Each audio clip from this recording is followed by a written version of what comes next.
বৃষ্টি এসে গেল।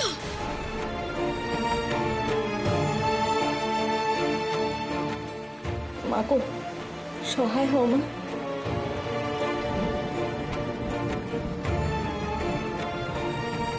আর কতটা রাস্তা? এই সামনে। তবু আমাকে কথা দিন, আপনি মন্দিরে আমাকে রেখেই আপনি চলে আসবেন, দাঁড়াবেন না একটু। অলরেডি বৃষ্টি শুরু হয়ে গেছে, ঝড় উঠেছে। এখন আমি এত রাস্তা এইভাবে ফিরে যাব? হ্যাঁ ফিরে যাবেন। বাহ, তুমি তো দেখছি আমাকে বাড়ি ফেরানোর জন্য একেবারে অস্থির হয়ে উঠেছো। এই অবস্থায় যদি আমার রাস্তায় কোনো বিপদ হয়ে যায় তখন? আর তুমি তো বলেছিলে আমার ছায়া আমার সঙ্গে সঙ্গে থাকবে, তুমি তো ফেরত যাবে না। তোমার তো উল্টে আমাকে বারণ করা উচিত, সেটা না করে তুমি আমাকে ফেরত যেতে বলছো। বাহ, এই নাকি তুমি আমাকে বাঁচানোর জন্য মরিয়ে। আমি এত কিছু জানি না, মোট কথা আপনি আমাকে মন্দিরে রেখেই চলে আসবেন, মন্দিরে আপনার থাকা হবে না। আচ্ছা আচ্ছা, আমার একখান উপকার করে দেবেন দয়া করে। কি? আমার দাদু তো মন্দিরেই পুজো করেন, উনি নিশ্চয়ই মন্দিরে থাকবেন। আপনি যাওয়ার সময় একটু ওই পুরো মানুষটাকে একটু গাড়িতে তুলে নেবেন, ওনাকে একটু নামিয়ে দেবেন বাড়িতে, আর নিজেও না হয় কষ্ট করে আজকে রাতটুকু একটু আমার বাড়িতে।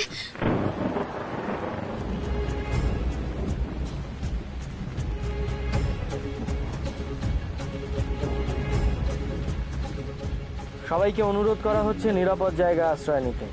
যারা বাড়িতে আছেন তারা দয়া করে বাইরে বেরোবেন না। নদীর পার সংলগ্ন অঞ্চল ইতিমধ্যে খালি করে দেওয়া হয়েছে। মাঝ সমুদ্রে থাকা ট্রলারগুলিও ফেরত এসেছে। জেলে ভাইদের বলা হচ্ছে ঘরে ফিরে যেতে। যত সময় যাচ্ছে ঘূর্ণিঝড় তার শক্তি বাড়াচ্ছে। আপনার সাথে দাদুকে পাঠিয়ে দিতে পারলে শান্তি, তারপর শুধু মায়ের মূর্তি আগলে পড়ে থাকবো আমি। মায়ের কিচ্ছু হবে না, কিচ্ছু হবে না মায়ের। আমরা চলে এবার তুমি মন্দিরে থাকবে? হ্যাঁ দীপ্ত বাবু, আমি মন্দিরে থাকবো। বোকার মতো কথা বলো না।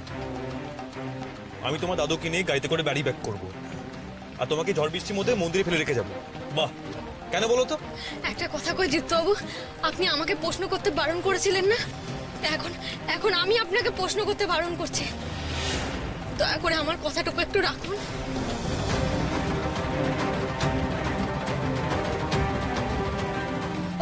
ওই তো মন্দির এসে গেছে, আপনি গাড়ি থামান।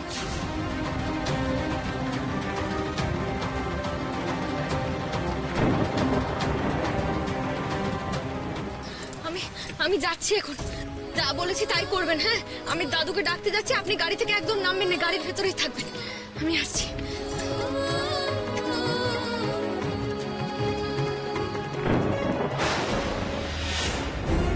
ত্রিনয়নী, এ তো ঝড় উঠে গেল দেখছি। হ্যাঁ সেই তো দেখছি। আমার না তোমাদের সাথে এখানে আসাই উচিত হয়নি। এই এত ঝড় বাদলের মধ্যে কোথায় যাবো আমরা এখন? মানছি ওরা বেরিয়ে যেতে বললো, তাই বলে বেরিয়ে যাবে? আরে বাবা, আমার দিদির শ্বশুর বাড়ি তো, একটু আরামসে থাকতাম, খেতাম, যেতাম, তা না। আমার না ভালো লাগে না। আচ্ছা মা, তুমি চুপ। লজ্জা ঘেনা কিছু নেই তোর? না নেই। চুপ করো তোমাকে। একেই ঝড়ের মধ্যে দাঁড়িয়ে পড়ছি, তার উপর দিদি বাড়ি ছাড়া হয়েছে বলে ওই শহরের খোকাও আমার হাত ছাড়া হলো। ভাল লাগে না আমার আর।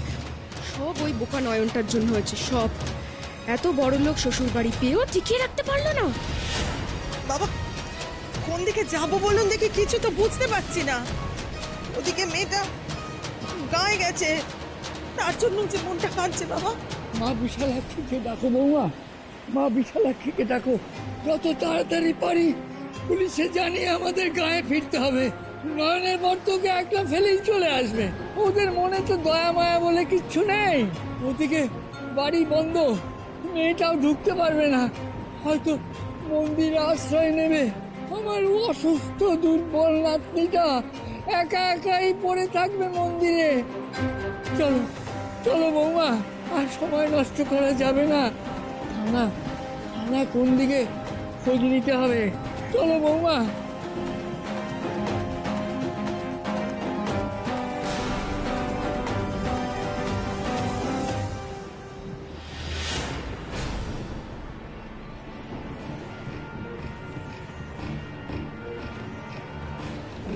আপনারা ত্রিনয়নীর বাড়ির লোক তো? হ্যাঁ, কিন্তু কেন? নমস্কার, আমি তরুণ কর্মকার, এই পশ্চিম পাড়া থানার অফিসার ইনচার্জ। আপনারা আমার গাড়িতে উঠে আসুন, আসুন। ভয়ের কিচ্ছু নেই, আমার গাড়িতে বসুন। ত্রিনয়নী আমার মেয়ের মতো।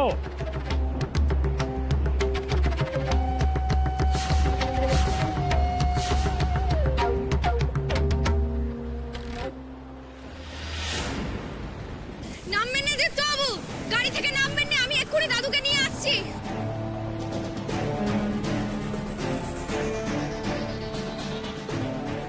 দাদু, তুমি কোথায় দাদু? দাদু,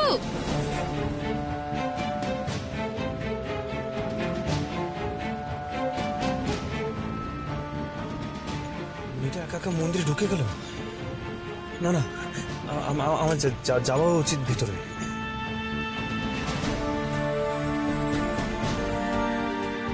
বলছি শুনুন নে, দাদু তো মন্দিরে নেই, মনে হচ্ছে বাড়ি চলে গেছে। তাহলে আপনাকে বাড়ির রাস্তা চেনাবে কে? আর আমিও তো যেতে পারবো না। কিন্তু আপনি এবার এই ঝড় জল মাথায় নিয়ে শহর অবধি গাড়ি চালিয়ে যাবেনই বা কি করে? তাহলে তাহলে কোথায় যাবেন আপনি এই দুর্যোগের রাতে?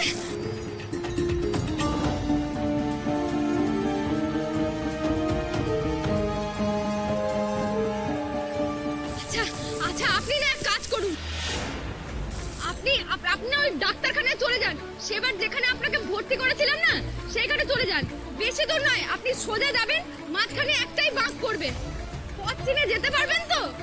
কি হলো, চুপ করে আছেন কেন বলুন?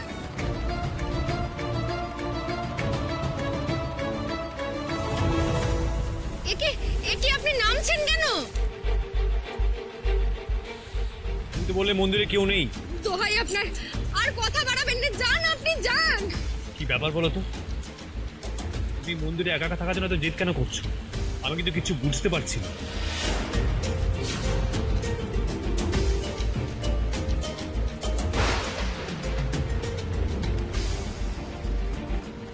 আপনাকে বুঝতে হবে না, আপনি শুধু চলে যান। আমার তো উপায় নেই, নয়তো আমিও যেতাম। আমাকে যে মাকে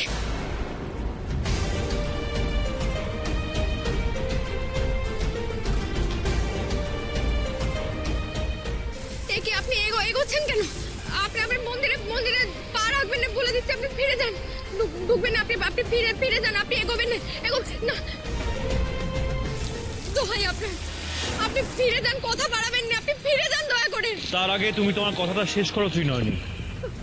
কোন কথা? এই যে এক্ষুনি বললে উপায় থাকলে তুমিও মন্দিরে থাকতে না, যে তোমায় যে মাকে কি উত্তর দাও ত্রিনয়নী। তোমাকে মাকে কি করতে হবে বলো?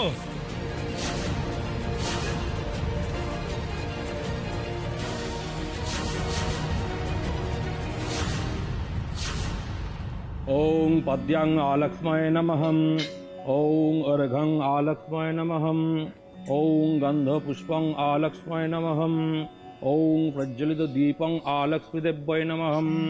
ओं प्रज्वलित धूपं आलक्ष्मीदेव्यै नमः। কাকিমণি, কাকিমণি, বলছি কি, মার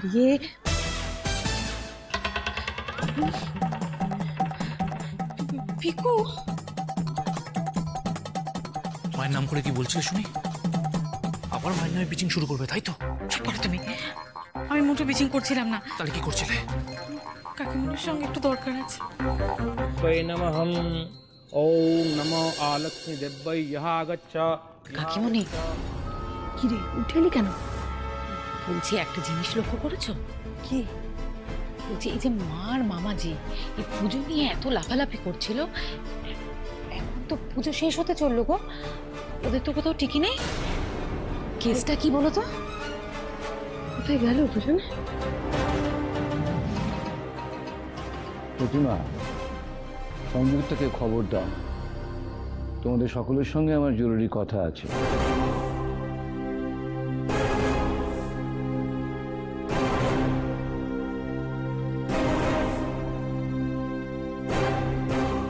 দিদি, গুরুদেব যতই বলুক না কেন, আমার কিন্তু সন্দেহ কাটছে না। আমার মনে হচ্ছে ওর বাড়ির লোক মিথ্যে বলছে না রে। আমারও একই কথা মনে হচ্ছে জানিস। দেখ, ওরা ওরা গ্রামের মানুষ, এত বড় একটা কথা বানিয়ে বলবে বলে আমার মনে হচ্ছে না। রাইট, কিন্তু বিষয়টা হচ্ছে ত্রিনয়নী যদি আগে থেকে বিষের কথা জেনে থাকে তাহলে সেটা কিভাবে জানলো? How is that possible?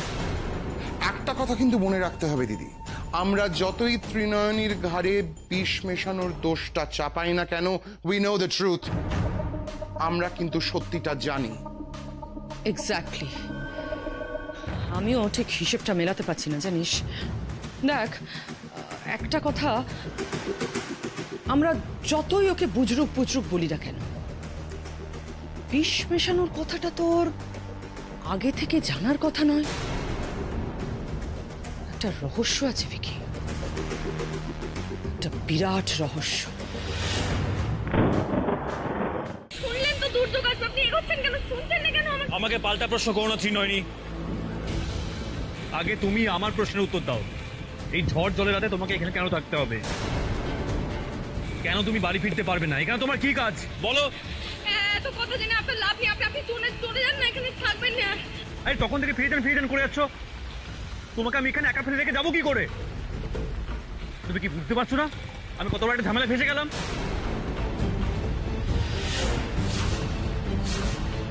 ঝামেলা? অফকোর্স ঝামেলা। ভেবেছিলাম তোমার বাড়ির লোক এখানে থাকবে, তাদের হাতে তোমাকে তুলে দিয়ে আমার দায়িত্ব শেষ হয়ে যাবে। তো এখানে এসে দেখলাম তো কেউ নেই। চলো ত্রিনয়নী, এবার তোমাকে তোমার গ্রামের বাড়িতে আমি পৌঁছে দিয়ে আসছি, চলো।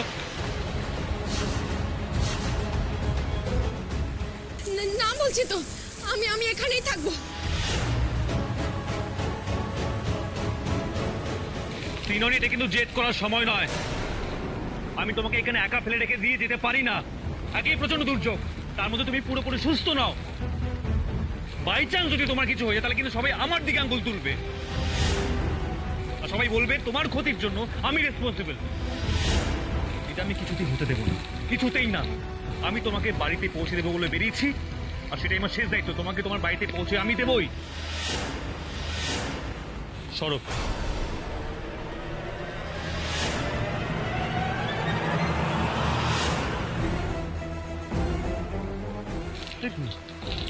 তুমি আমার পথ আটকালে কেন? আমাকে মন্দিরে ঢুকতে দাও। রওনা হওয়ার আগে একবার ঠাকুরকে প্রণাম করে যাই। সরব। না, আপনি মন্দিরে পা দেবেন না দীপ্তবাবু। আপনার দোহাই, কেন আমার কথা শুনছেন না? চলে যান না আপনি। ওয়েট, কি ব্যাপার বলো? আমি মন্দিরের দিকে পা বাড়ালে তুমি আমার পথ আটকে দাঁড়াচ্ছ, ব্যাপারটা কি? আমি মন্দিরে পা দেবো না কেন? মন্দিরে পা দিলে কি হবে বলো? উত্তর দাও ত্রিনয়নী।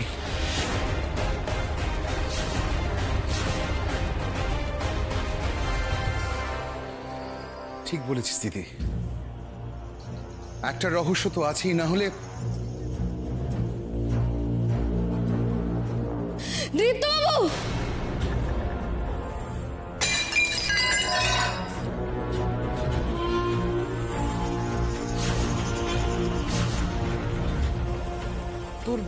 তোর মনে আছে দিদি, যেদিন ত্রিনয়নী এ বাড়িতে প্রথম পা দিল, আমরা সেদিন প্রথমবার দীপুর শরবতে বিষ মিশিয়ে উই ট্রাই টু কিল হিম, ওকে মেরে ফেলার চেষ্টা করেছিলাম। আর ত্রিনয়নী আসা মাত্রই দীপুর হাত থেকে গ্লাসটা মাটিতে পড়ে ভেঙে যায়। তাহলে কি ত্রিনয়নী ওই বিষের কথাই ওর দাদুকে বলে এসেছিল? হ্যাঁ, ত্রিনয়নী ডাকে দীপুর হাত থেকে গ্লাসটা পড়ে ভেঙে যায় আর দীপু বেঁচে যায়। টাইমিংটা ভাব ভিকি। সব গুলিয়ে যাচ্ছে দিদি, সব গুলিয়ে যাচ্ছে। এসব কি ভাবছি আমরা? Is this at all possible? এটা কি আদৌ হতে পারে? আমরা কি গিয়ং লোকগুলোর কথায় প্রভাবিত হচ্ছে দিদি? তুই ঠিকই বলেছিস, যত সব বুঝরুকি। এ আবার হয় নাকি? আমরা বিষ মেশানোর আগে ও জানবে কি করে যে আমরা বিষ মেশাবো, তাও আবার গ্রামে বসে? কি জানি, এসব ভেবে আমরা আমাদের মনকে সান্ত্বনা দিচ্ছি না তো? মেয়েটার মধ্যে সত্যি গোলমিলে কিছু নেই তো?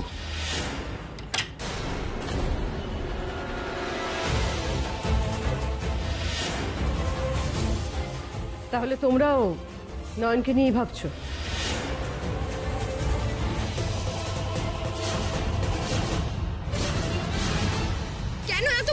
করছেন দীপ্তবাবু? আপনি তো আমায় কইছিলেন আর কোনো প্রশ্ন করবেন না, তাহলে কেন এরকম করছেন? কেন আমার কথা শুনছেন না আপনি?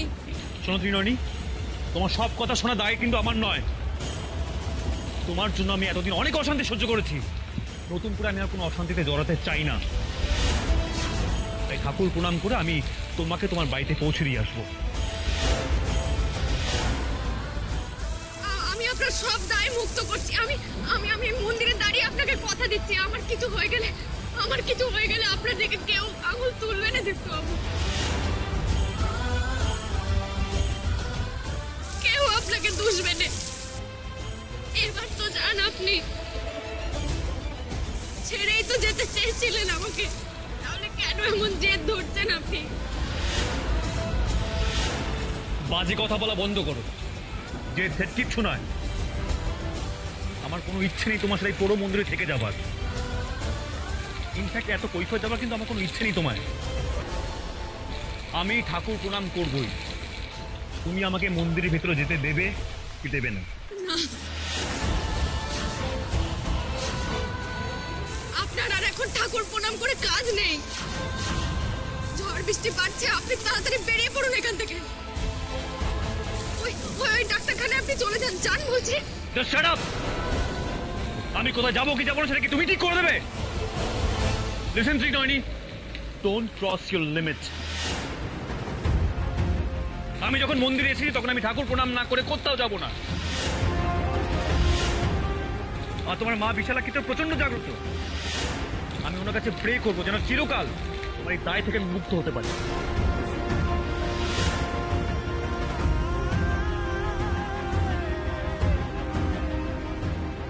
Is that clear? সরো এখান থেকে, সরো বলছি।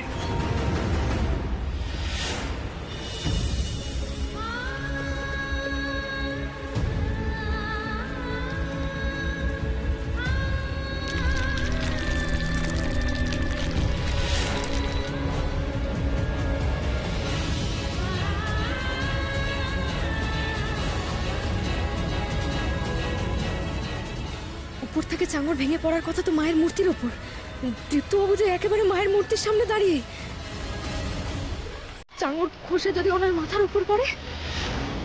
চলো ঘরে বসে দুই ভাই বোনে মিলে নয়নের অমঙ্গল কামনা করলে হবে নাকি? আরে শোনো না, ওর অমঙ্গল কামনা করে তুমি যে এত বড় একটা পুজোর আয়োজন করলে, তুমি এখানে না থাকলে তোমার কার্যসিদ্ধি হবে বলো? বলা যায় না উল্টোটাই হয়ে গেল, নয়নের মঙ্গল হয়ে গেল, আর নয়ন এ বাড়িতে আবার ফিরে এলো। তখন তোমার কি হবে দিদি?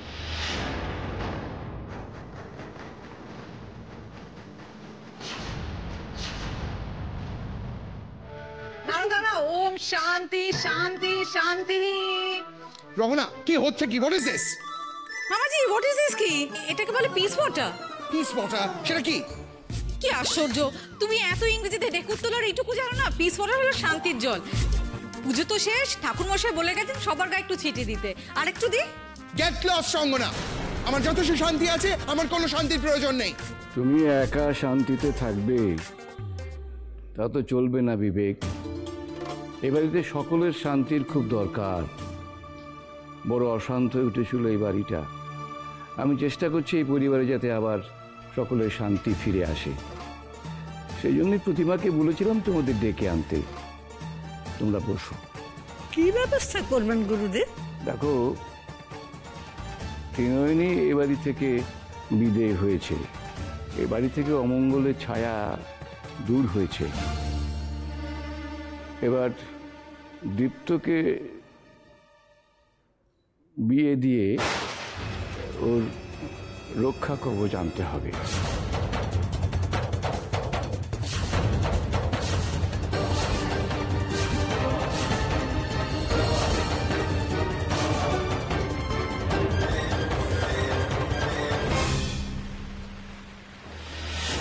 ঠাকুরের সামনে কেউ কারোর পায়ে পড়ে নে, তবু আমি আপনার পায়ে পড়ছি দীপ্তবাবু, আপনি এখান থেকে চলে যান। এই ঝড় জলের রাতে আপনি এখানে থাকলে বিপদে পড়বেন। আপনি বরং ডাক্তারখানায়। ওঠো, ওঠো বলছি, ওঠো, ওঠো। তোমার কি সত্যি মাথা খারাপ? তুমি আমাকে সেফ জায়গায় পাঠাতে চাও, দ্যাটস ফাইন, কিন্তু কিন্তু এটা তো যথেষ্ট সেফ জায়গা। একে তো ঠাকুরের মন্দির, তারপর মাথার উপর ছাদ রয়েছে।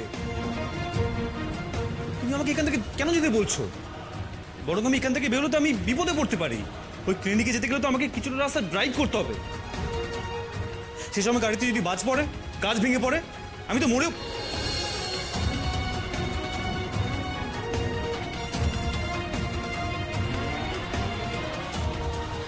বালাই ষাট কখনো কইবেন না এমন অলক্ষণে কথা।